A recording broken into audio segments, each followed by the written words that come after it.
seeing Bond at the start of this sequence driving with Madeline in the DB5. Why would I betray you? We all have our secrets. Instantly, it's just an iconic shot. Just didn't get to yours yet.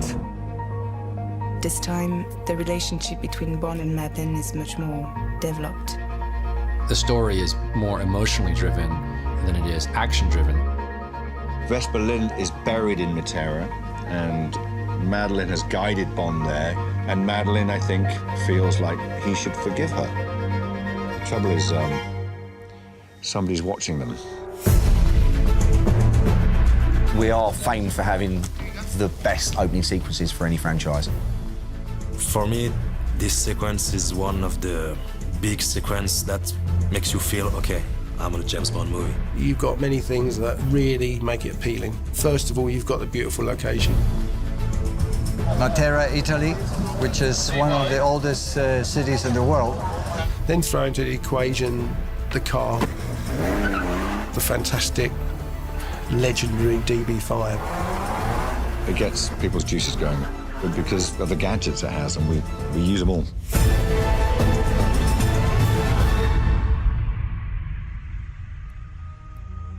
Carrey wanted it to be gritty, but he didn't want it to be over the top. So when we originally scouted it and Carrey basically signed off, loved the city, it fit story-wise for us as well. Then we had to go about how we're going to break it down, how we're going to achieve a high-speed chase. And sort of one of the main problems with Matera is which bit do you shoot it in? We were looking at going up steps, down steps. It was finding the actual right combination of streets to do it in. It was very challenging to find a way to still keep the speed up. It was constantly evolving, even up to when we shot it, which was probably 6 months later. We were still evolving the sequence. Is it the way you're gonna film it? Is it just the stunt itself? Is it the way we want to have the actor doing it all the time? And then how we're gonna do that to make it safe? Action! Olivier Schneider had long conversations about the fighting style to make it fit the character. There's a brutal simplicity to it now that's just come with age. And all the time you try to put the line as far as you can because you don't want the audience to be disappointed. The action comes out of a fight or die situation. I think therefore the action itself becomes more exciting because you actually care about the characters. There's a motorbike chase right at the beginning, all in the incredible backdrop of Matera. The moment where Bond jumps the motorcycle, it's a big moment actually because it was very last minute. Lee and I, even Daniel, we were thinking like, we missed something here. We need a Bond moment. That idea didn't come about 8 months earlier when you typically would do that and plan out all the dangers. That came about probably 4 weeks before we pulled off the stunt. And we wanted to build a ramp that looked like it should be there in place. It looks like a wall. So to look like a wall, it had to be really steep at 65 degrees. This is a section where we see Bond travelling at high speed on the motorcycle he's taken from Primo. You can see the structure we've had to put in place because we had to make sure the ramp would take the loadings. This section where it's critical, John's now working on the ramp. As far as just past where George is now coming down, he's committed at that point. There's no going back. Just do speed runs for now, Paul. All right, yeah, really good. I think just with the drive you've got coming in, just do 2, 3 more, and then you're ready to go. Stunt rider Paul Edmondson, who doubled Bond, one of the best riders in the world, 4 times world champion. Technically, no problem whatsoever. But then come the day of actual rehearsals and when you actually get to the bottom of the ramp, both of us were having a little look at each other. Okay, let's do another. We both knew that you had to hit it at a certain speed. So it was full commitment. Because when you're jumping a motorcycle up a ramp that steep and covering 35, 40 feet, but you're going up almost vertically, you become almost like a sail. You're not going forward through the air, you're going up, and so the wind can catch you. And unfortunately, the day of shooting, it was going the wrong direction. So it was blowing off to the area where we were going to land. Everybody waiting, everybody's getting tense, everybody's ready to go to roll cameras, but the wind's too strong. Yeah, you know, it's one of those, you've got to commit, but at the same time treat it with respect and think about what you're doing. So when you put all that together, that's when it becomes interesting.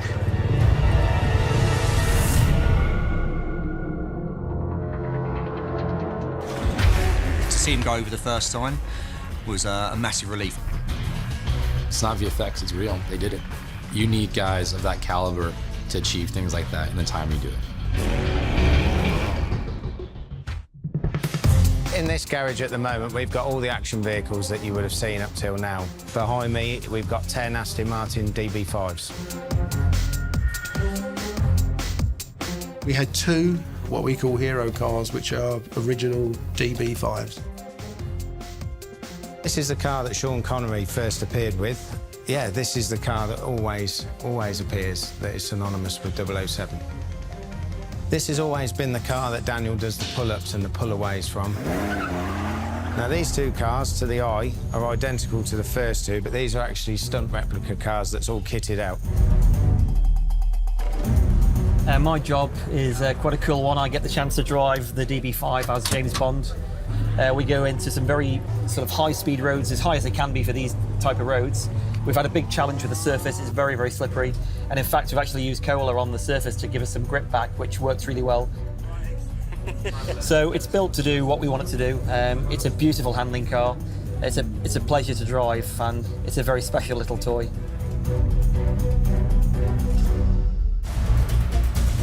There's a particularly fast stretch of road running alongside the valley in Matera, and in that spot, the DB5 could really open up. DB5's travelling at speed. We was at speeds at 100 plus sometimes along the Gorge Road. And the good thing about Mark is the faster the speeds go, the better he gets. The DB5 I'm in now, it's been built from the ground up with competition suspension. It's got about 340 horsepower. So these 2 cars, these are the stunt gadget cars, and these are the ones that you'll see in the film where all the gadgets are exposed. We obviously saw the guns working in Skyfall, and then the car itself gets destroyed. Spectre gets rebuilt, but we don't know what's inside it. We kind of had carte blanche to sort of reimagine what's in the car and what it could do, and to try to do it tastefully, obviously. We want it to fit within the narrative and the emotional story we're telling at the beginning of the film, but also, you know, have a little bit of fun with it, too.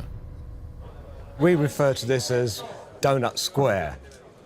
It's San Giovanni Battista. It's where Bond gets cornered. This is going to be a noisy moment. Action, fire!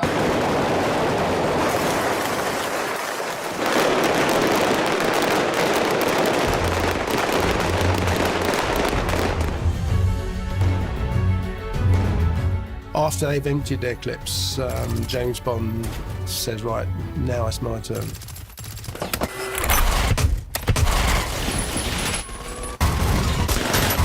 We put something like 500-600 pyrotechnic squibs on these 400-500-year-old churches. In some cases, we've been able to make some pre-rigged panels. They look exactly like the stonework. This is a very ancient church, and we can't damage it at all. This is one of the panels we've made in the UK, wedged into position. It's actually foam, and in here we've got a small explosive charge which will give us a hole roughly this size. Virtually everything has got an explosive charge on it. Cars in the street over there, newsstand, steps, and they fit. This is artificial stone. It's a mixture of foam and insulation particles. It's very soft, but it looks like stone when it explodes, but you can stand next to this and it won't hurt. This is our circular striker. Each of these switches will operate a sequencer. So as the car spins round, it'll activate those switches, which will then operate an automatic firing box. So it means that we can always be in sync with the position of the car. We're putting hits along the wall here, and they go all around the square. You see, it's 360 degrees of carnage.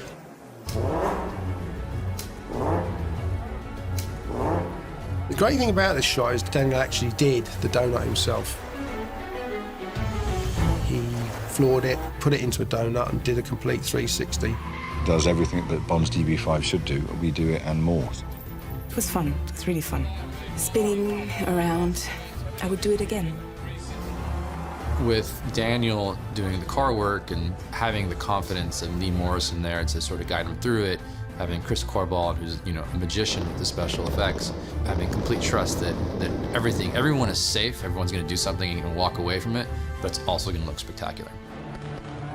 It's really important to get the action just right so it becomes believable. And what we're doing here, it is a little scrappy, it is aggressive, and it is for real. Hopefully it will be another Bond iconic moment. Doing stunts for real is always going to feel that much more exciting. Everyone ups each other's game. It just keeps building up till you have these amazing scenes. There's some powerful, powerful moments in this film. Alongside all the action, it was quite exhilarating. Matera is, in the last 20 years, probably the most challenging city I've ever worked in. To have all these masterminds come together to help us bring this to life, that is the sort of the dream come true part of making a movie this big. It's a satisfying emotional journey for an audience if they're invested in the characters, and that hopefully makes it fascinating to watch.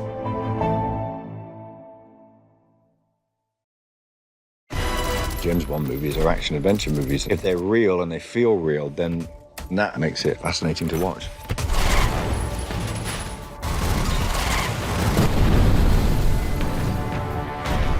So much of the action sequences in this film are shot practically, and they are riveting. The reality of real humans doing these things, I think, is so much better. I think audiences feel the same way. It would be so much easier to say, okay, let's put a 3D car here and let's do that. But no, that's not the way we do. That's not what we love to do. I think for us on a Bond, you know that there's a high risk. When they call action, that's a real person jumping off of the cranes or crashing the car or jumping the motorcycle, which is far more rewarding as a stunt coordinator and a stuntman rather than working in just a green screen environment. All the stunt guys in the world want to work on a Bond film.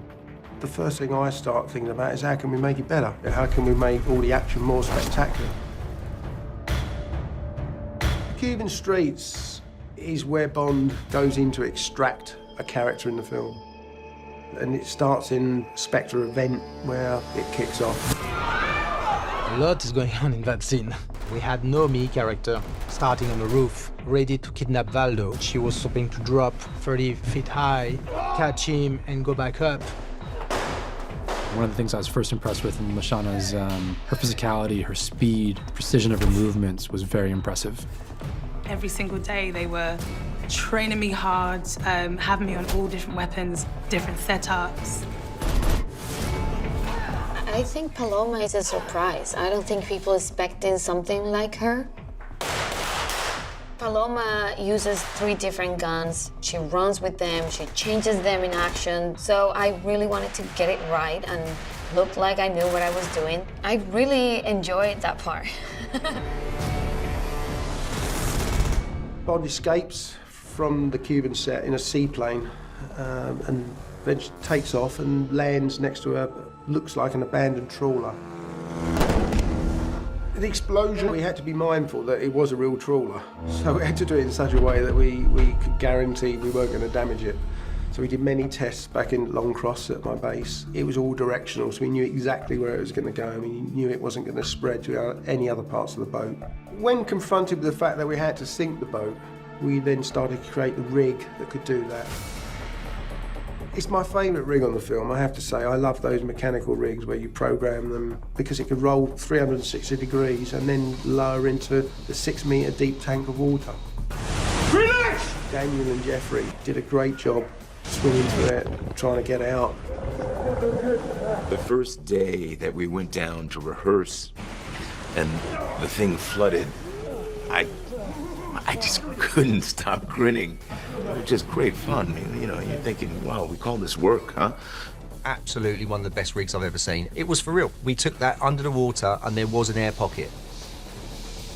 Really, really eerie set to be in because you're not only trying to control your breath and think about the action and think about the story, but it's trying to keep calm, but still get that emotion across on camera.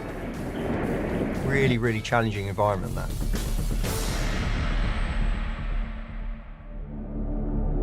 The other chase in the film was totally different to the Matera chase. It starts in Scotland, doubling as Norway, Bond now is driving a Toyota Land Cruiser. Not the fastest of vehicles, but very, very hardy.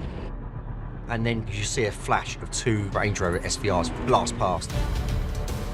And then he's just purely driving on instinct, trying to evade and get away from these guys.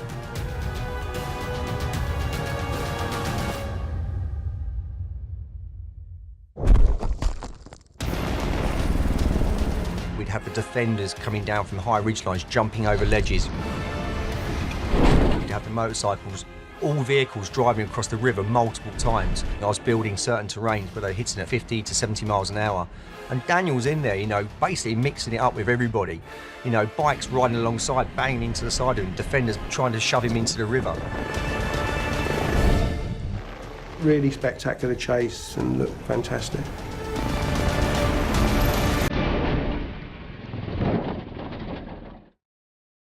For the battle stairs scene, it was when Bond and Naomi are in the lair of Safin. And they get split. In the third act, we're still missing a special moment action-wise for Bond, and then we come up with that battle stairs scene, which I'm very proud of. I felt physically, was I going to be up to it? But actually, we figured it out on this one. We don't have any less action. And if anything, I kind of just do as much as I've ever done. Daniel and Carrie really wanted a fierce firefight, and it was particularly intense. There were many, many bullet hits that we embedded into the walls, and Daniel was shooting, there was grenades going off. On the third shot, grenade's already rolling at that point. He's coming out, sees the grenade, and that's when we're pitching around for that. It was a really emotional moment for all of us because it's Bond's final battle. And the end of Daniel's reign as Bond, I wanted to make sure he got sent off in a great way.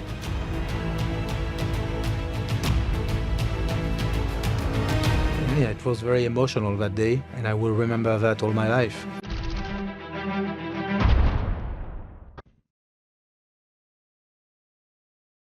One of the exciting things about the idea of a spy out in the world doing things is all the exotic locations they go to, all the places in the world that we may never go to. The locations become characters, and I think it helps to give the film some oxygen and some scale. The locations have been absolutely insane. For me, Bond was an early cinematic hero that transcended geography and nationality.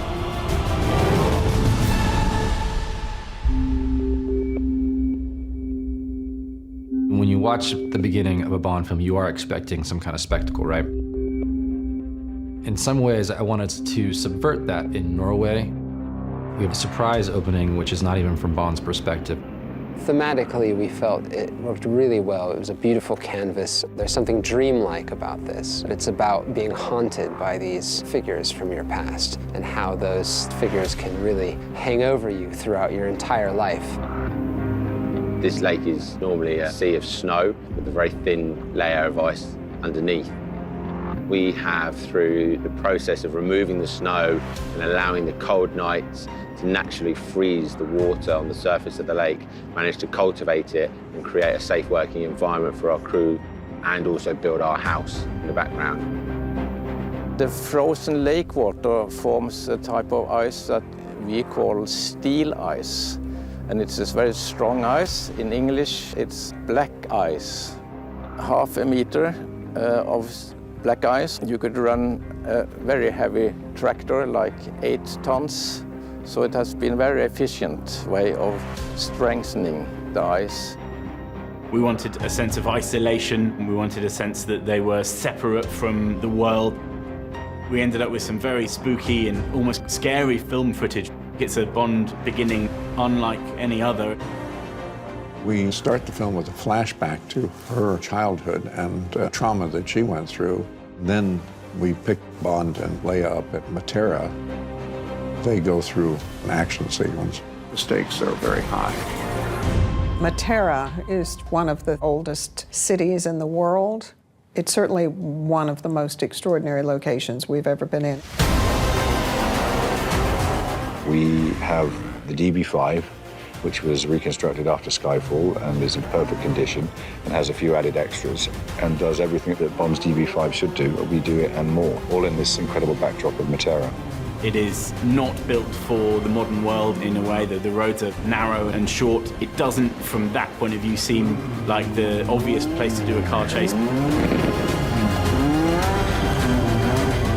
I think the skill and success of this sequence will be that you can use the hillside layout of the town to great effect with the stunt and special effects sequence.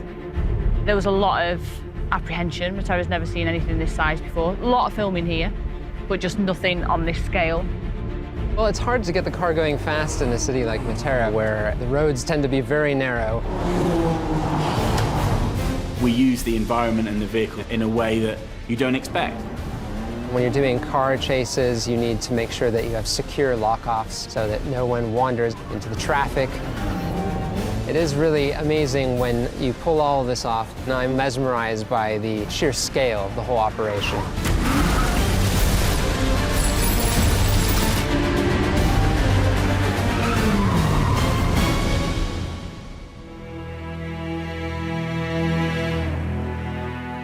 We are on Ardverichy Estate in the Scottish Highlands, and we're filming New Bond. I was really, really keen to do a Bond driving chase sequence off-road in a really, really challenging environment. You know, up in the Highlands, it's stunning. Everywhere you look, it looks like you can drive. Normally you can't. When you're working in a Bond film, the collective expectations are high. Everybody wants to make the best film possible. So you want to find the best locations that are going to work. You want to have the best stunts that are going to look spectacular on screen. They're genuinely driving down steep, rocky hillsides across rivers, going off ramps. The Scottish part of this car chase was enormous. It was an enormous undertaking. We essentially took over a private estate. Logistically, it was very complicated. Narrow roads, locations are far from each other. It's been a lot of work, but I think when you see the vehicle performing, it'll be quite a spectacle.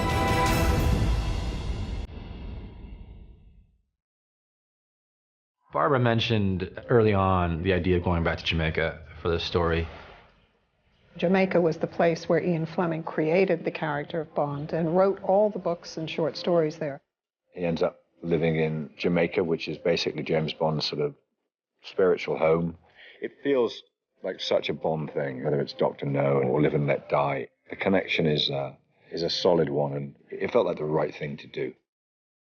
Dr. No, the first James Bond film, was obviously shot in Jamaica, in Ocheria's Rockabessa area, which is the Golden Eye area. Even though the house that we built is nothing like where Fleming lived, you could feel the wildness and that living on the edge of nature that feels just right for a guy like Bond, who has seen and experienced what he has and is looking to live a quieter, more peaceful life. And the Jamaicans have been incredible, right from the get-go. Certainly in our props department, art department, construction, all of those key departments, we've found great people in Jamaica, and it's been an absolute privilege working with them. This is an island of just stunning beauty. Not just the land, the water, but the people, the energy, the spirit, the culture that lives here. We have all of that comes to bear, and it really only helps to drive the building of the character and drive the story forward. You know, all we have to do then as actors is just show up in the midst of that and live in it. I'm Jamaican. My parents are Jamaican, they're born and bred here. Jamaica is rich, flamboyant colours, and it has a heat and a history and a grit to it that not many people get to see. I feel very in touch being here, and I feel grateful to bring my culture to the cinema. We're in Port Antonio in Jamaica, where we shot part of our film that's supposed to be Cuba. The government here has been absolutely amazing and supportive for us. We've had incredible support from the Jamaican government. If you go and talk to a company and say, look, would you be interested in somebody flying a plane in very close proximity to your boat? They're going to say no. When you tell them James Bond's doing it, they're up for it. We want the locations to be sensational and stunning. We want people to remember this film for every reason.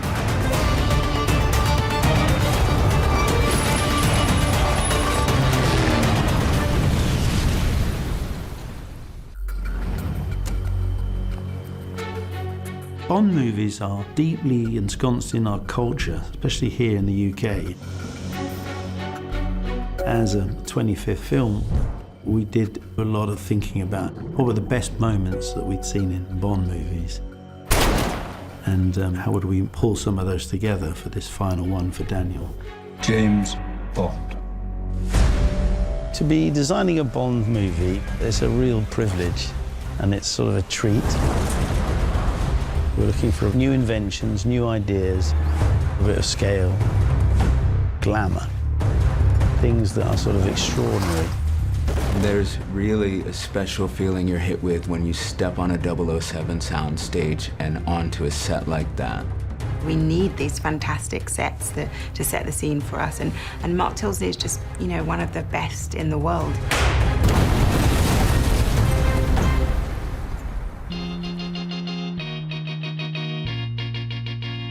We have come to Jamaica. We've built in this bay, Cocoa Bay, we built Bond's house. This is Bond, who is now in retirement, has come back to a Bond spiritual home.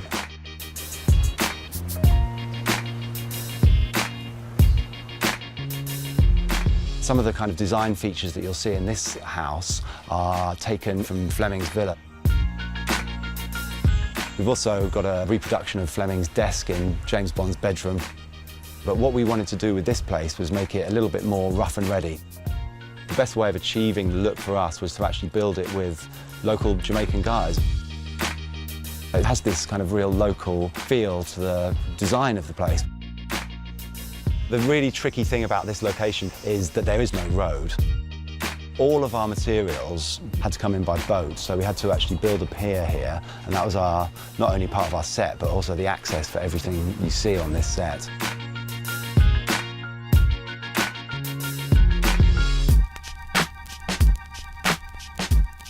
The most famously stylish man in the world, needing to kind of blend in and not look as stylish as he normally does, but kind of still needs to look stylish. Everything he owned, we wanted it to feel like he had, to his core, intuition about style, but he doesn't think about it too much, it's just there. I wanted him to look like who he is. He's a bit older, he's a bit wiser. He doesn't run through quite as many walls as he used to, you know. He might take the door off its hinges. I wanted Naomi to have her own very strong, very self-possessed, sharp look. Whatever she was wearing, she'd have to be at the ready. Her clothes needed to be as stylish and utilitarian in the same measure as Bond's clothing was. Sutrak reads people really easily and quickly. She worked with my height, my shape, my skin tone. Everything I felt like was just complementing who I was.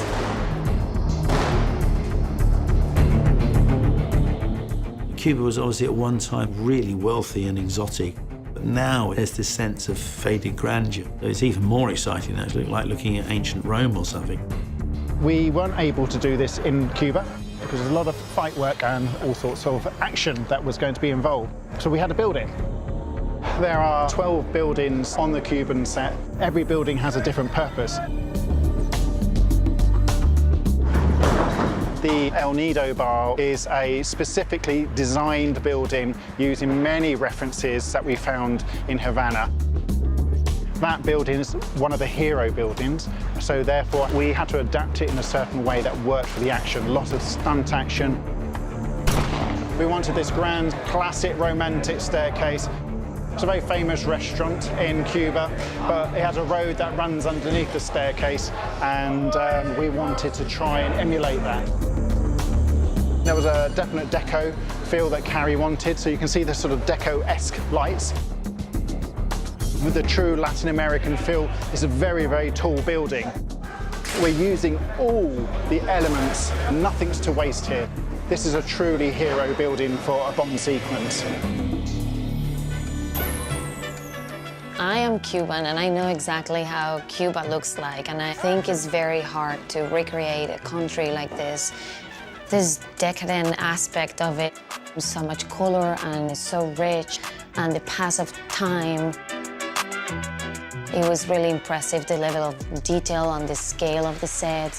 It was a 360 functional set with entire buildings. It was like an immersion into Cuba. The Spectre event was a particularly juicy and satisfying part of the design process for us. It's one of those parts of the story where the costumes are giving you as much of the environment, I think, as the set is. It also made Bond and Paloma make sense to me. They're like these sort of iconic silhouettes in the middle of all this noise. I wanted the noise to feel a little seedy, a little dark, a little dangerous.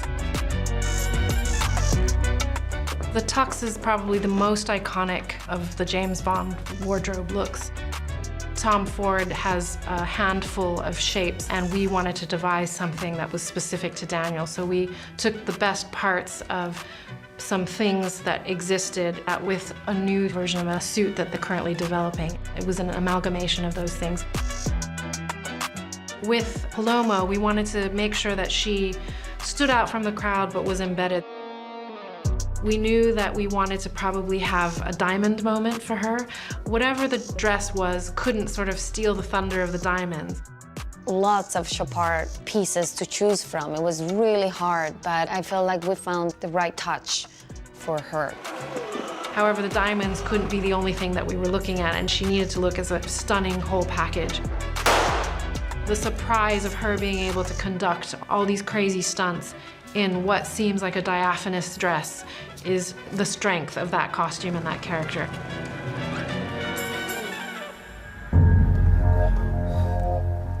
Mark's sets were breathtaking. He designed a poison garden for my character that felt like the greatest playground a villain could ask for. The detail and scale and scope of his work harkens back to those iconic Ken Adams sets, but with a modern twist. For our finale, our third act, we arrive at the lair of Safin. His family have brought from the Russians an island.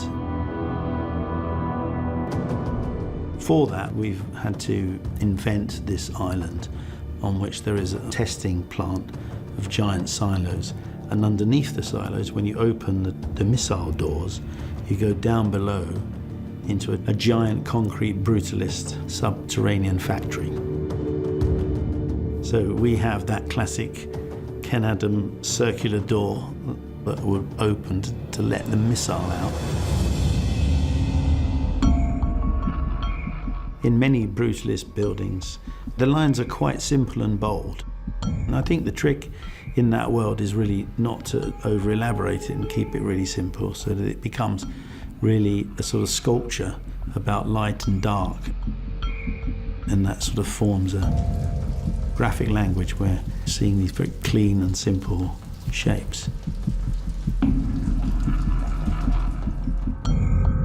We use that language, the Bond language of the sort of jumpsuit and these algae farm workers in pink inside our very monochromatic giant labyrinth. I found a picture of a Japanese designer of Issey Miyake kind of at his drafting table. There was something about this image that was sort of severe and serious, almost like I'm the architect of the world. And there was something about Safin's character that had a sort of gentle arrogance like that. This image became the leaping off point for all the choices that we ended up making. Sutrat is the definition of collaboration. Safin is such a meticulously evil person, and I love how Sutrat brought that meticulous precision to every one of his costumes.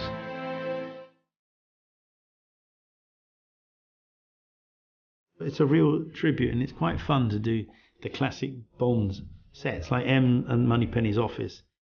Each time that set comes about, it's evolved. Each design team adds a little piece.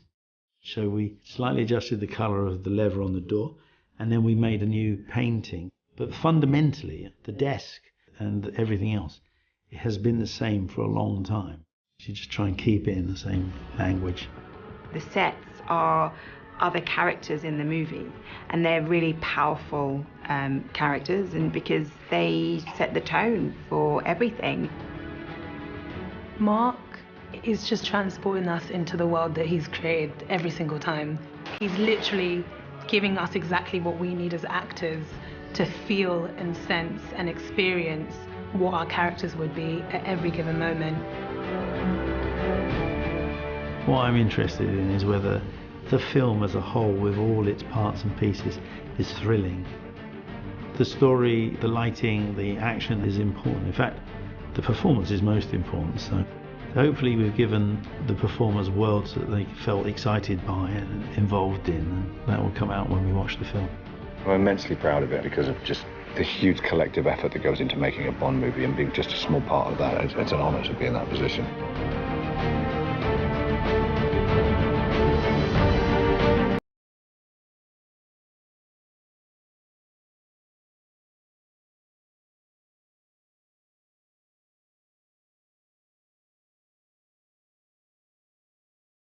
Thanks for watching. Subscribe below for daily drops of new trailers, behind the scenes, and making of featurettes.